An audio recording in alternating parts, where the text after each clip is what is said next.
The alarm screamed through the small ship like an angry beast. Red lights flashed everywhere. Smoke filled the cockpit. Lieutenant Minyu pulled hard on the controls, but nothing worked. His ship was dying, and it was taking him down with it. "Come on," he whispered through gritted teeth. "Come on, stay with me." The ship did not listen. The engine had failed completely. 3 of his 4 thrusters were dead. The hull was breaking apart piece by piece as he fell through the atmosphere of a moon he had never seen before.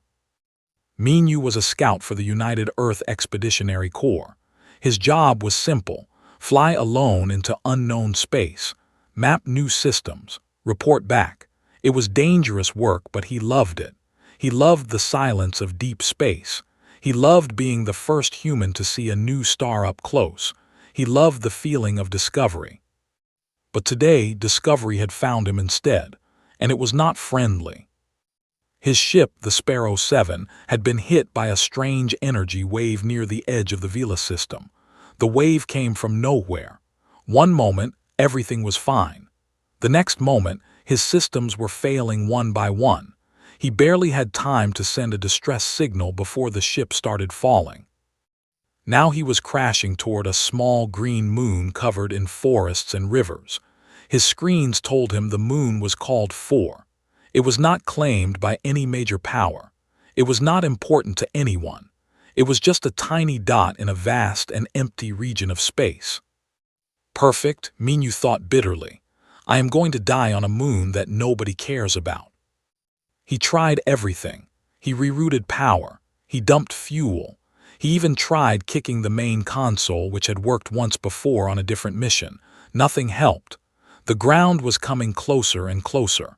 The trees below looked small, then big, then very big. Minyu closed his eyes and thought of home. He thought of his mother making soup in the kitchen. He thought of his father reading the news on his tablet. He thought of his little sister, who always laughed at his jokes even when they were not funny. I am sorry, he thought. I wanted to come back. The ship hit the ground. Everything went black. When Minyu opened his eyes, he saw leaves, green leaves moving gently in a soft wind. Sunlight came through them in golden beams. For a moment, he thought he was dead. He thought this was some kind of peaceful afterlife. Then the pain hit him, and he knew he was very much alive. His left leg was broken. He could feel it. His ribs hurt with every breath. There was blood on his face, warm and sticky. His flight suit was torn in several places, and he could see burns on his arms from the fire that had filled the cockpit. He tried to move, but his body refused. He was trapped under a piece of the ship's hull. The metal was heavy and hot against his chest. Minyu looked around. The Sparrow 7 was destroyed. Pieces of it were scattered across a wide area of forest. Some parts were still burning. Black smoke rose into the pale blue sky. He was alone, he was hurt, he was very far from home. And then he heard footsteps. At first he thought it was an animal. The steps were light and careful, like a deer walking through grass. But then he heard voices, soft voices, speaking in a language he did not understand. Minyu tried to call out, but his throat was dry and burned. He could only make a weak, croaking sound. The footsteps came closer, and then he saw them. They were not human. They were shorter than humans, with thin bodies covered in soft fur the color of lavender. Their eyes were large and dark, like the eyes of a gentle animal. Their ears were long and pointed, twitching slightly as they listened to the sounds around them. There were 3 of them, 2 younger ones and 1 older one. The older one had white streaks in her fur and walked with calm, steady steps. She carried a wooden staff decorated with small crystals. They stopped when they saw Minyu. The 2 younger ones stepped back in fear. Their eyes went wide. Their ears flattened against their heads. But the older one did not move. She looked at Minyu with those large, dark eyes. She studied him for a long moment. Then she said something to the others in her soft language. The younger ones shook their heads. They pointed at Minyu and made sounds of worry. They seemed to be arguing with the older one. Minyu watched all of this through blurred vision. He did not know what they were saying. He did not know if they would help him or leave him to die. He only knew that he was too weak to do anything about it. The older one raised her hand and the younger ones went quiet. She walked forward, slowly and carefully, until she was standing right next to Minyu. She knelt down and looked at his wounds. Her hands were small and covered in soft fur. She touched his face gently, wiping away some of the blood. Her touch was warm. Minyu looked into her eyes. He saw no anger there, no fear, only kindness. "Help," he whispered.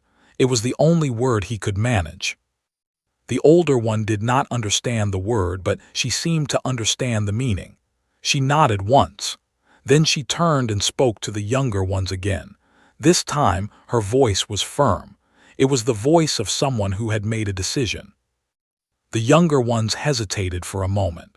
Then they came forward and started working together to lift the metal piece that was trapping Minyu. It was heavy, but they were stronger than they looked.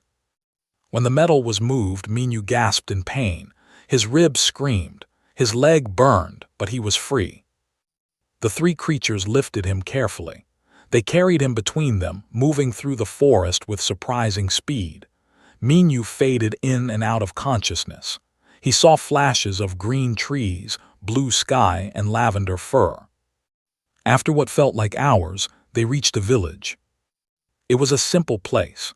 Small houses made of wood and stone stood in neat rows. Gardens filled with strange plants surrounded each home. Creatures like the ones who had found Minyu walked through the streets, stopping to stare at the strange being their elders were carrying. The older one, whose name was, brought Minyu to her own home. It was small but clean. She laid him on a soft bed made of woven grass and covered him with a warm blanket. Then she began to work. Was a healer. It was what she had done her whole life. She had healed broken bones, sick children, and wounded animals, but she had never healed a human before. She did not know if her medicines would work on him. She did not know if his body was like hers inside. But she tried anyway. She cleaned his wounds with water from a nearby stream. She put paste made from forest plants on his burns. She wrapped his broken leg in straight sticks and soft cloth. She gave him drinks made from roots and berries that helped with pain and fever. For 3 days, Minyu burned with fever. He screamed in his sleep. He spoke words in a language did not know. She stayed by his side the whole time. She held his hand when he was afraid. She sang soft songs to calm him down. The other villagers were worried. They had heard stories about humans. Loud, violent, dangerous humans who built great ships and conquered other worlds. They thought was foolish to bring one into their village, but did not listen to them. "He is hurt," she told them. "He is alone, that is all that matters." On the 6th day, Minyu opened his eyes. He was weak, but the fever was gone. He looked around the small room and saw sitting beside him, watching him with those kind, dark eyes. He did not know where he was. He did not know who she was, but he knew somehow that she had saved his life. Minyu smiled weakly. He searched his memory for words he had learned from old alien language files. He found one that he hoped was close enough. "Thank you," he said in her language. The words were rough and broken but clear enough. Smiled back, she patted his hand gently. "Rest now," she said. "You are safe here." And for the first time since the crash, Minyu believed that he might actually survive. The UEN was one of the biggest ships in the Terran fleet. It was a dreadnought-class carrier, over 2 kilometers long, armed with enough weapons to destroy a small moon. It carried 3,000 crew members, 200 fighter craft, and enough supplies to stay in deep space for years. Admiral stood on the bridge of this great ship, watching the stars through the main window. She was a tall woman with sharp eyes and black hair pulled back in a tight bun. Her uniform was clean and perfect. Her medals shined on her chest. She had been a soldier for 30 years, and every one of those years showed in the calm, steady way she carried herself. Today was supposed to be a quiet day. That was on patrol in the outer rim, far from any conflict. The crew was relaxed. Some officers were playing cards in the mess hall. Others were sleeping in their bunks. Then the communication officer spoke up. "Admiral, we have something." Turned around. The young officer, a man named, was staring at his screen with wide eyes. "What is it?" asked. "A distress signal, ma'am. Very faint. It is coming from the Vela system about 12 light years from here." Walked over to his station. She looked at the data on his screen. The signal was weak, almost too weak to detect, but the code was unmistakable. It was a Terran military code. One of their own was in trouble. "Can you identify the ship?" asked. Worked quickly, his fingers flying across the keyboard. "Yes, ma'am. It is the Sparrow 7, a scout vessel, single pilot. The ship is registered to Lieutenant Minu." Knew the name. She knew all the scouts in this sector. Minu was young, only 26 years old. He had joined the Corps 3 years ago. His record was excellent. He was brave, smart, and good at his job.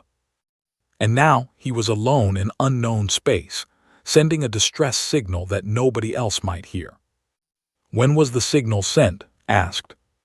6 days ago, ma'am. Based on the direction and strength, I believe the ship went down on a moon called 4.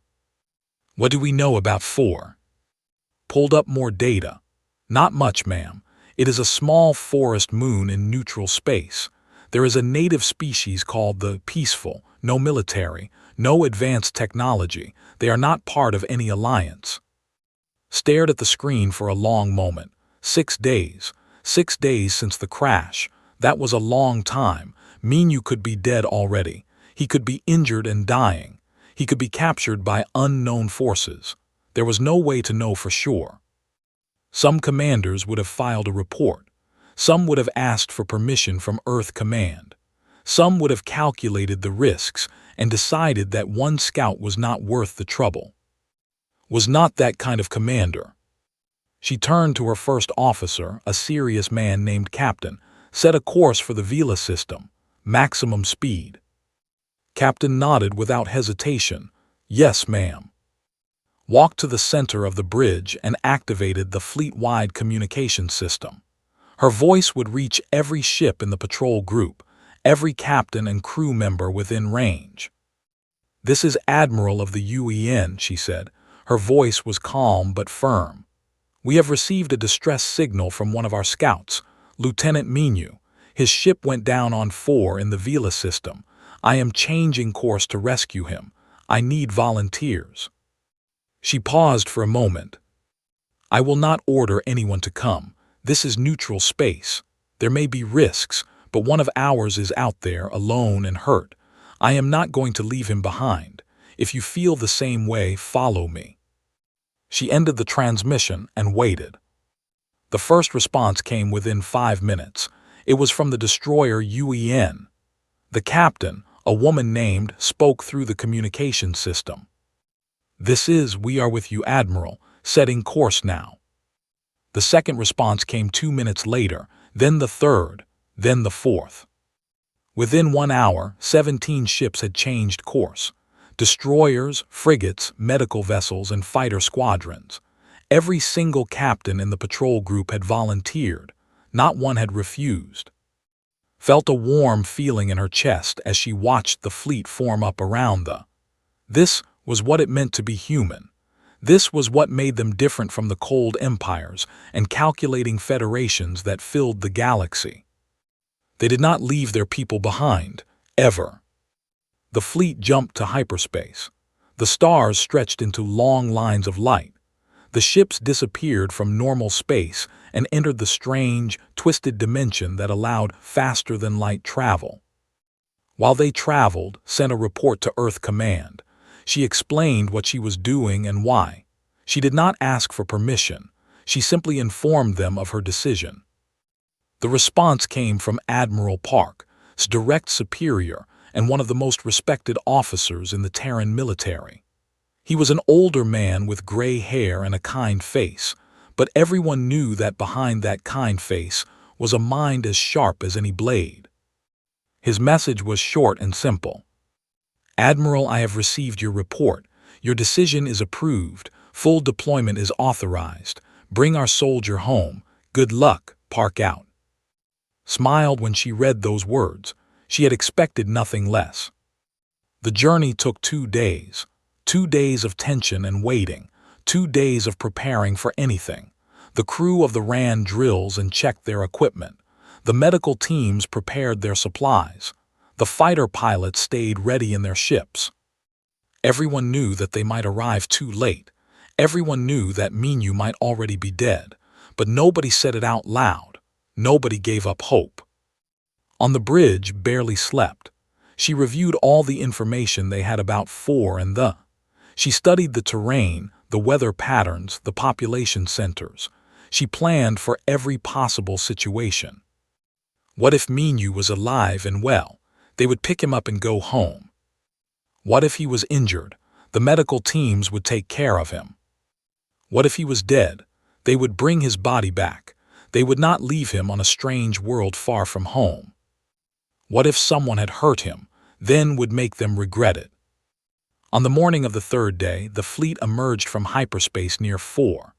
The small green moon hung in space like a jewel, covered in forests and blue lakes. It was beautiful in a simple, quiet way. Captain stood beside on the bridge. We are here, ma'am, scanning the moon now. The sensors swept across the surface of 4. They found the wreckage of the Sparrow 7 almost immediately. The ship was destroyed, scattered across a wide area of forest. But there was no body at the crash site.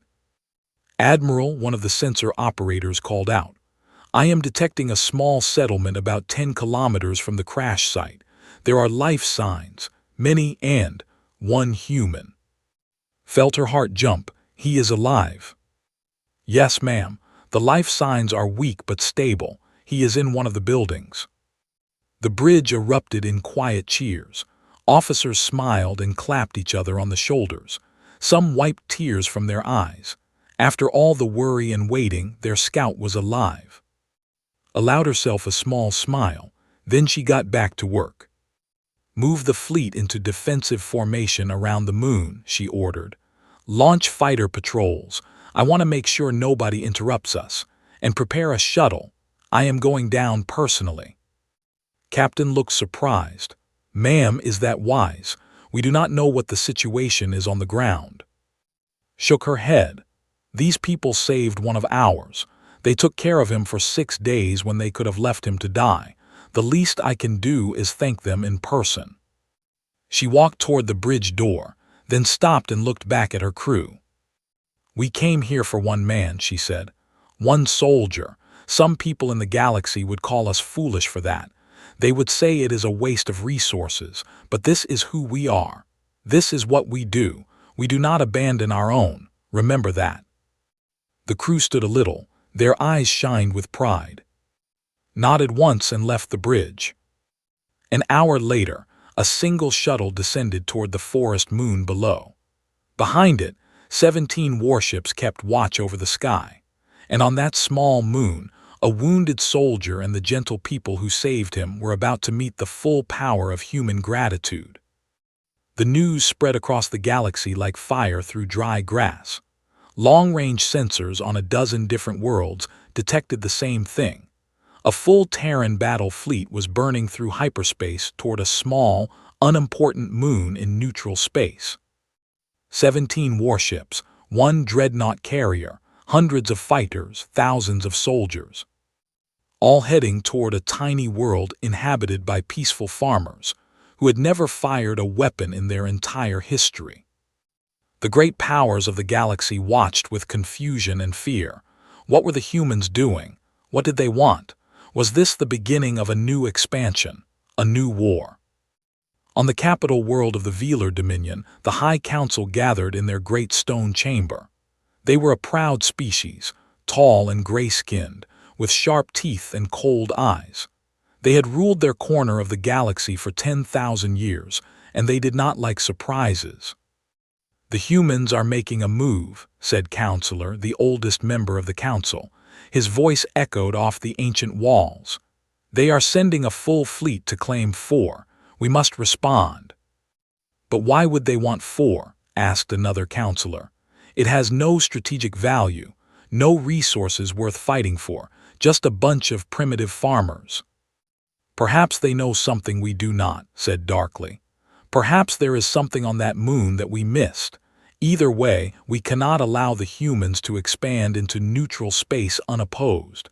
Send ships to the border. Prepare for a possible confrontation. Across the galaxy, the collective was having a similar discussion. There were a species of insect-like beings who shared a hive mind. They thought as one, moved as one, and feared as one. And right now they were afraid. The humans are aggressive, the collective buzzed in their great communication chambers. They take what they want. They fight without reason. They are coming for 4 and then they will come for us. We must prepare. We must defend. We must warn the others. Messages flew back and forth between the great powers. Old enemies suddenly found themselves working together, sharing information about human fleet movements and military capabilities. For the first time in centuries, the galaxy was united by a common concern. What were the humans planning? On 4, they knew nothing of these grand discussions. They were simple people. They grew food. They raised their children. They lived quiet lives in their small villages. But one knew that something was very wrong. His name was, and he was a trader.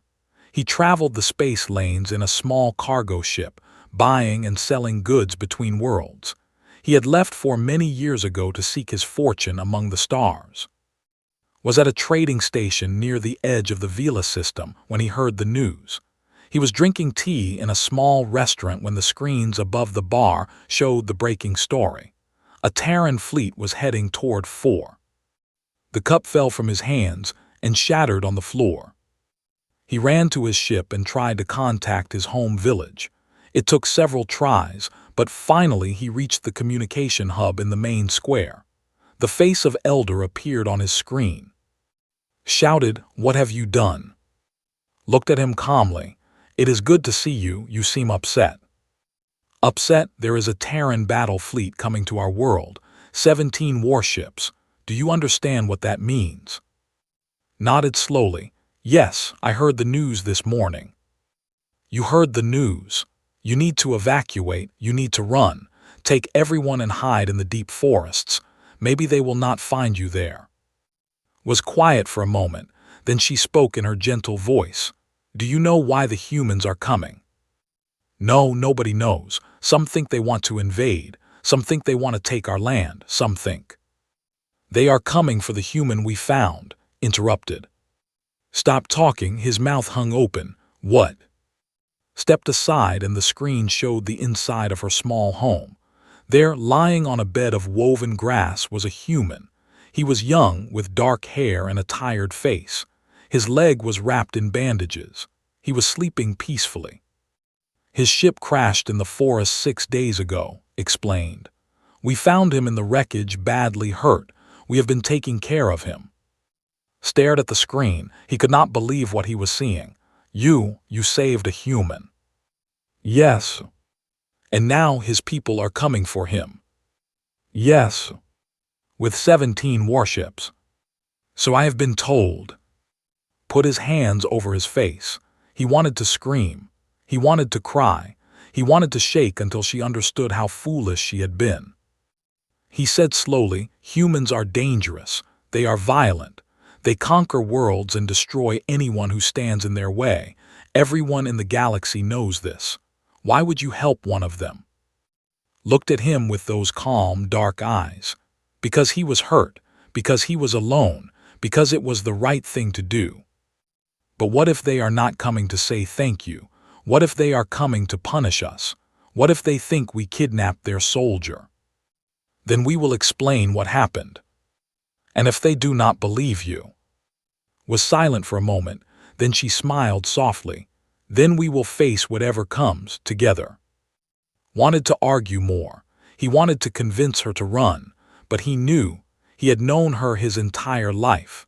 She was the kindest person he had ever met, but she was also the most stubborn. Once she made a decision, nothing could change her mind. "I am coming home," said finally. "I do not know if I can get there before the humans, but I am coming. I will not let you face this alone." Nodded, "I would like that. Travel safely." The connection ended. On 4, the villagers were gathering in the main square. They had all heard the news now. Some were crying. Some were praying to their old gods.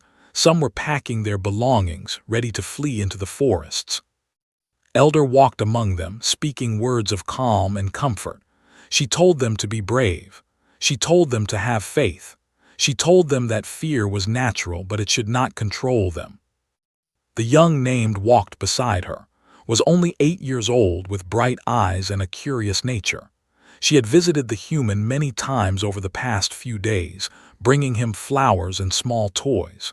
She was not afraid of him like the adults were. She thought he was interesting. Elder asked, "Are the big ships going to hurt us?" Looked down at the child. "I do not know, little one, but I hope not." "The human we saved. His name is Minyu. He told me.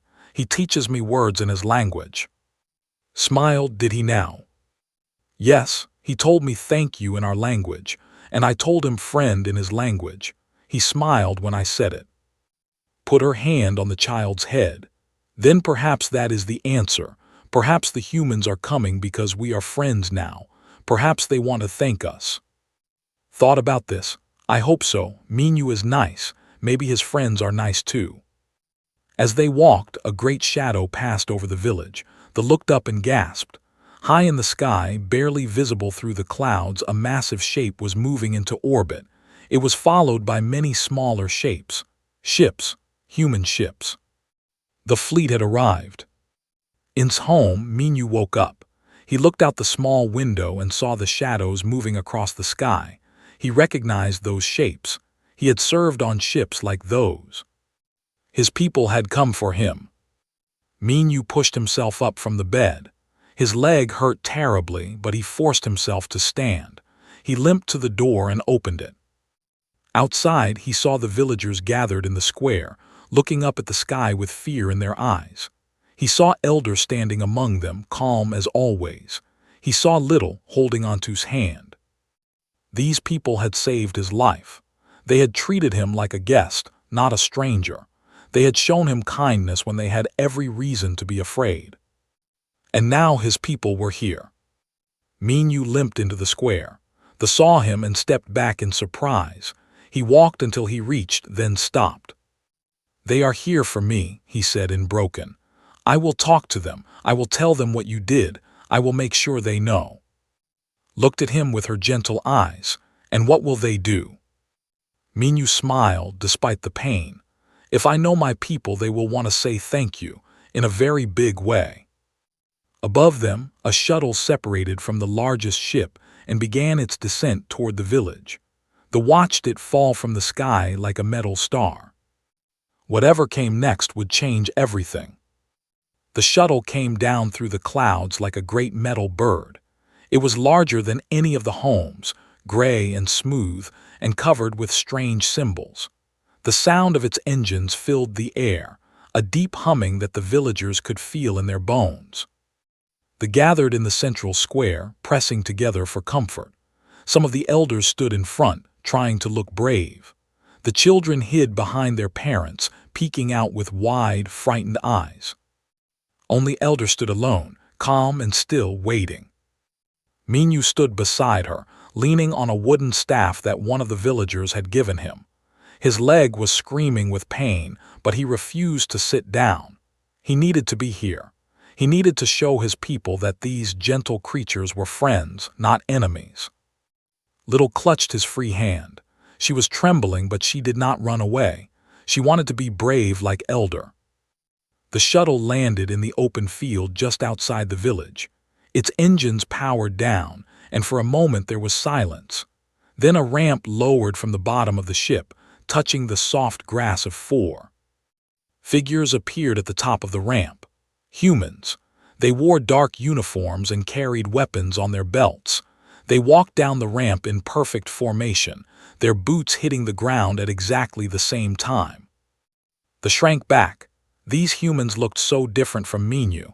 Minyu was wounded and soft-spoken. These humans were strong and disciplined. They looked like warriors. But then a woman appeared at the top of the ramp, and everything changed. She was tall and straight-backed, with black hair pulled tight against her head. Her uniform was covered with metals that shined in the sunlight. Her eyes were sharp and intelligent, taking in everything around her with a single glance. This was Admiral. She walked down the ramp slowly, not rushing. Her soldiers formed an honor guard on either side of her, but she did not look at them. Her eyes were fixed on the small group waiting in the village square. She saw the frightened villagers. She saw the injured scout. She saw the small child holding his hand. And she saw the old woman standing in front of them all, calm and unafraid. Walked across the field toward the village. Her soldiers followed at a respectful distance. As she got closer, they backed away even more. Some of them made small sounds of fear, but did not move. She stood her ground, watching the human admiral approach with those gentle, knowing eyes. Stopped a few steps away from. For a long moment, the two women simply looked at each other. One was tall and strong, dressed in the uniform of a galactic power. The other was small and soft, wearing simple clothes made of natural cloth. They came from different worlds. They spoke different languages. Their bodies were nothing alike. But somehow, they understood each other perfectly. Minyu stepped forward, ready to translate. But before he could speak, did something that surprised everyone. She bowed. It was not a small bow. It was a deep bow, the kind that Terran soldiers gave only to great heroes. Bent at the waist and lowered her head until she was looking at the ground. She held the position for several seconds. They stared in shock. Even Minyu looked surprised. He had served under Admiral's command. He knew how proud and powerful she was. He had never seen her bow to anyone. When straightened up, her eyes were bright with emotion. She spoke in a clear, strong voice. "You saved one of our people." Minyu translated the words into, his voice shaking slightly. Listened to the translation, then nodded once. Continued. "He was a stranger, you knew nothing about him. You had every reason to be afraid, but you took him in anyway. You healed his wounds. You protected him. You showed him kindness when the galaxy expected cruelty." Minyu translated again. The villagers listened with growing wonder. This was not what they had expected. They had expected threats and demands. They had expected anger and violence. Instead, they were receiving gratitude. Took another step forward. She reached out and took small, furry hands in her own. Her grip was gentle, respectful. "Earth does not forget kindness," said. "Earth does not ignore those who help our people. From this day forward, the HFY are under the protection of the United Earth Government. Anyone who threatens you will answer to us. This is my promise, and I do not make promises lightly." When Minyu finished translating, a murmur went through the crowd. Protection. From the humans, the same humans that the galaxy feared. Looked into his eyes. She did not see a conqueror there. She did not see a warrior hungry for power. She saw a woman who understood loyalty. She saw a woman who valued kindness. She saw a friend. "We did not save your soldier to earn a reward," said softly. Minyu translated her words. "We saved him because it was right. We would have done the same for anyone." Smiled. It was a real smile, warm and genuine. "That is exactly why you deserve protection. Because you would help anyone, even those who cannot help you back. The galaxy needs more people like you. We will make sure you survive long enough to keep being who you are." The two women stood together, still holding hands. Around them, the tension slowly melted away. They stopped trembling. Some of them even started to smile.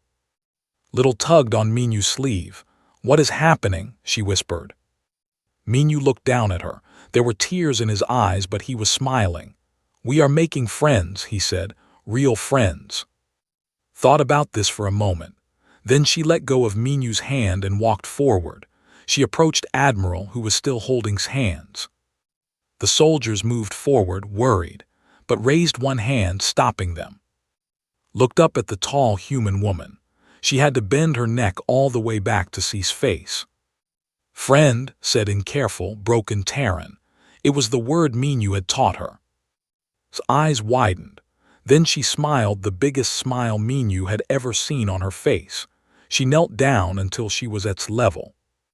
"Yes," said gently, "friend." Smiled and reached out to touch one of the medals on his chest.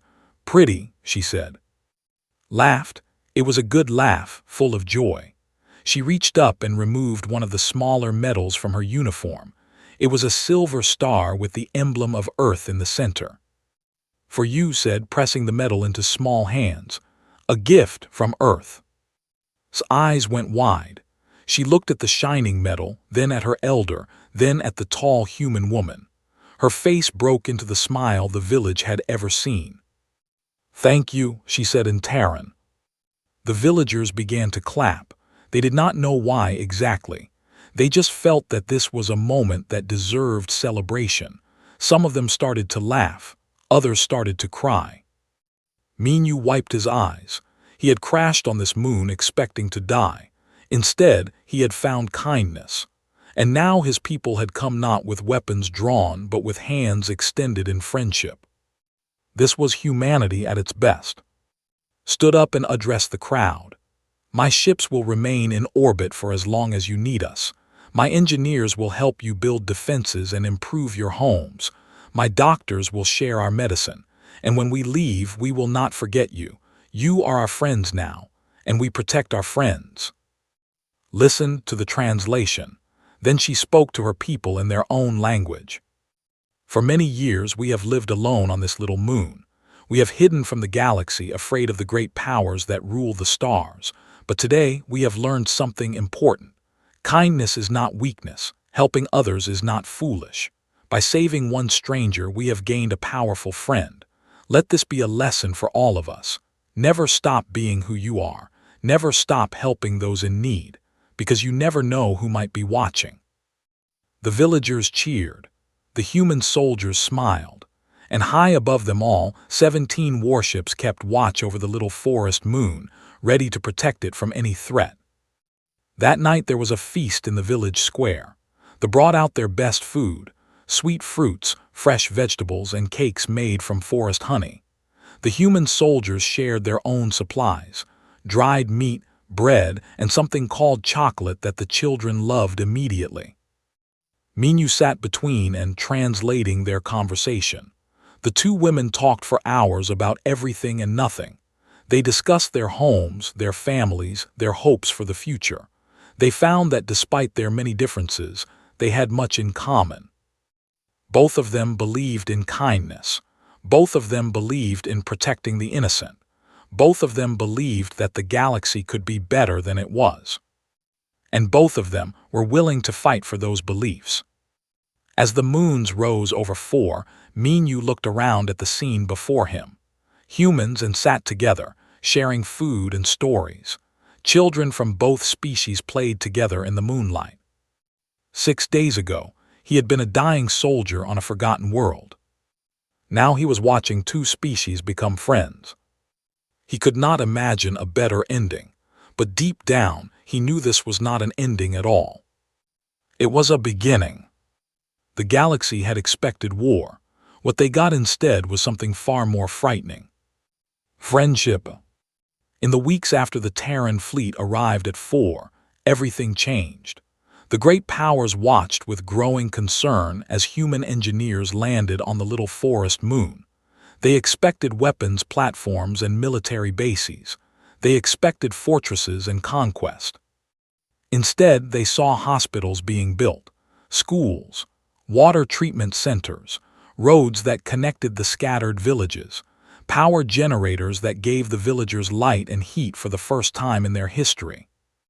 The humans did not come to take, they came to give. "This makes no sense," said Counselor of the Velar Dominion. He stood in the great council chamber, watching the reports on the massive display screens. "Why would they invest so much in a worthless moon? What is their angle? What do they really want?" The other counselors had no answers. In their world, everything was a transaction. You gave something to get something. Nobody helped anyone without expecting payment. That was how the galaxy worked. But the humans were playing by different rules, and the Dominion did not understand rules they had not written. The collective was equally confused. Their hive mind buzzed with millions of thoughts, all trying to figure out the human strategy. Perhaps the moon has hidden resources. Perhaps the know secrets we do not. Perhaps this is a trap designed to make us lower our guard. But no matter how hard they searched, they found nothing. 4 was exactly what it appeared to be, a small, peaceful moon inhabited by gentle farmers. There was nothing valuable there except the farmers themselves. And the humans seemed to value them quite a lot. Lieutenant Minyu recovered fully over the next few months. The human doctors had better medicine than and they fixed his broken leg with technology that seemed like magic. Soon he was walking again, then running, then laughing with Little as they raced through the forest. He requested a permanent assignment as the Terran liaison to 4. His commanders granted it without question. They understood that Minyu had found something special on this little moon, something worth staying for. Elder welcomed him into her home as family. He learned her language properly, not just the broken words he had picked up during his recovery. He learned customs and traditions. He learned their songs and their stories. And he taught them about humanity. He told them about Earth, the blue and green world where humans had been born. He told them about human history, the long journey from caves to starships. He told them about human art, human music, human dreams. They listened with wonder. They had always thought of humans as frightening and dangerous. Now they were learning that humans were also creative, curious, and deeply loyal. "You came across the galaxy for one person," said one evening as they sat watching the sunset. "You did not know if he was alive. You did not know what you would find, but you came anyway." Minyu nodded. "That is what we do. We never leave anyone behind. No matter how far, no matter how hard. If one of us is in trouble, all of us respond." Thought about this for a long time. Your people are like a great family, spread across many worlds but still connected, still caring for each other. "Yes," Minyu agreed, "and now you are part of that family too." Trade agreements were signed between Earth and 4. They were not agreements of exploitation, where the strong took from the weak. They were agreements of partnership, where both sides benefited equally. They had things to offer: unique medicines made from forest plants, beautiful crafts created by skilled hands, and food grown in clean soil untouched by pollution. The humans paid fair prices for these goods and shared their own knowledge in return. Younglike began learning Terran languages and science. Human teachers came to the new schools, and teachers visited human worlds to share their own wisdom.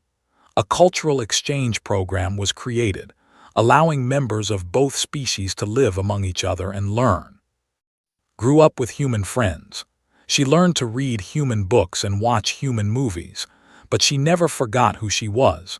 She was proud of her people and their gentle ways. And she never forgot the day the human ships came to her village, the day she learned that kindness could change the galaxy. The other species of the galaxy watched all of this with growing interest. Many of them were small and weak like They had spent centuries hiding from the great powers, trying not to be noticed, trying not to be conquered.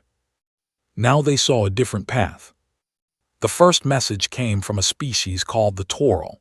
They were tiny beings, no bigger than a human hand, who lived on a moon in the outer rim. They had been bullied by their neighbors for generations, forced to pay tribute and accept humiliation. "We have heard about their message said. "We have heard what you did for them. We would like to be your friends. We have nothing to offer except our gratitude and our loyalty, but if that is enough, we would be honored to know you." The message arrived at Earth Command. It was passed up the chain until it reached Admiral Park. He read it 3 times, and each time he smiled a little wider. "Reply immediately," he ordered. "Tell them we accept. Tell them they are welcome. Tell them they are not alone anymore." More messages followed, dozens of them, then hundreds. Species from across the galaxy, small and forgotten people who had never dared to reach out before, suddenly found the courage to speak. "We want to be friends. We want to join your alliance. We want to be part of your family." The Terran government had not planned for this. They had gone to 4 to rescue 1 soldier. They had offered protection because it was the right thing to do. They had not expected their actions to inspire half the galaxy. But that is exactly what happened. The Velar Dominion grew nervous. They had ruled through fear for 10,000 years. Now a new power was rising, not through conquest, but through kindness. Species that had once cowered before the Dominion were now looking toward Earth with hope in their eyes. "We must stop this," Counselor urged. "We must show the galaxy that kindness is weakness. We must." But even as he spoke, he knew it was too late. The old ways were dying. Something new was being born.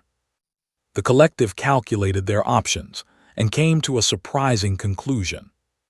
The humans are strong, the hive mind decided. But their strength comes from their connections.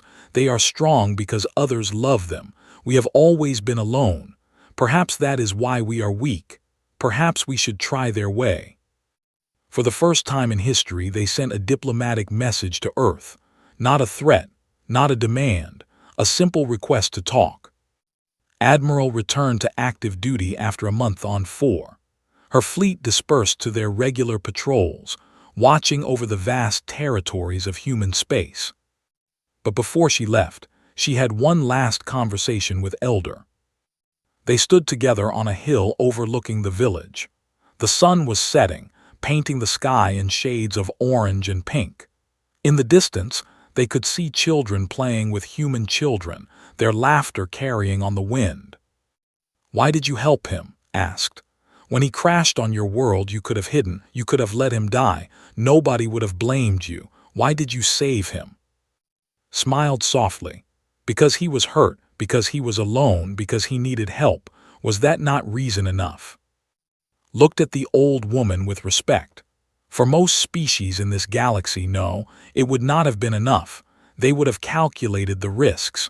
They would have worried about the consequences. They would have let him die to protect themselves. Shook her head. "Then they have forgotten something important. We are not put in this universe to be safe. We are put here to help each other. Safety comes and goes. Kindness lasts forever." Reached out and took's hand.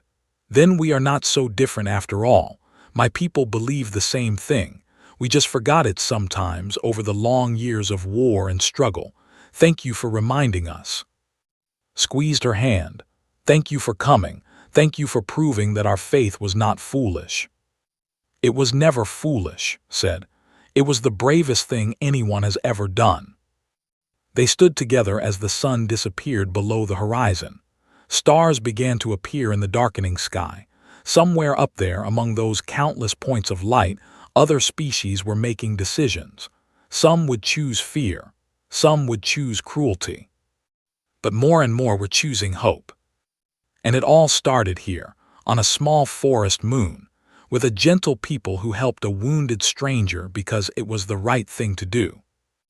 Years later, historians would look back at this moment as the turning point. The moment when humanity stopped being just another power in the galaxy and became something more. The moment when the old order began to crumble and a new order began to rise. They called it the Alliance, in honor of the first species to earn human friendship. And at the heart of that alliance was a simple truth that the galaxy had forgotten. Kindness is not weakness. Helping others is not foolish.